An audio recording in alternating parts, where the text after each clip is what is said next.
Lusematheni udaba lomculi kaMaskandi owaziwa ngoMroza Fakude. Ucela usizo nobulungiswa oshawe nguMaskandi noSipho Mhloko neminyaka ngo-35 odaba ukwehlulwa kwaMduku. Ucela usizo nobulungiswa oshawe ngoMroza Fakude wamephula umlenze wamshiya nengozi ekhanda. Uthi-ke noma-ke bebesebudlelwaneni naye emboleka izimoto zakhe. Uqale wamboleka imoto uhlobo lwePolo noma-ke owayishayisa wangayikhanda. Waphinde wathatha-ke imoto uhlobo lweVeso nemali engango-5,000 bengavumelananga.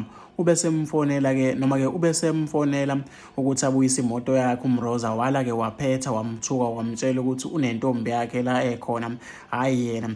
UNosipho ubesefonela-ke abakwa-Tracker ukuba bambhekele imoto yakhe ukuthi kuphi, bamtshela ukuthi iseTsakane, wanikela khona ngenhloso-ke yokuyolanda imoto yakhe.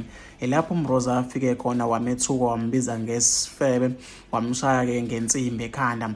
Wawa-ke wamshaya umlenze, waphuka wathatha omakhalekhukhwini, washaya wachitha naye imoto, wamshiya kanjalo opha uze waphaphama esibhedlela. Ucela usizo kwaba ngamsiza athole ubulungiswa kulesi sigameko esimshiya udokotela embikela ukuthi ithambo lakhe liphuke phoqo. Maningi amathuba okuba ngeke aphinde ehambe ngendlela-ke efanele.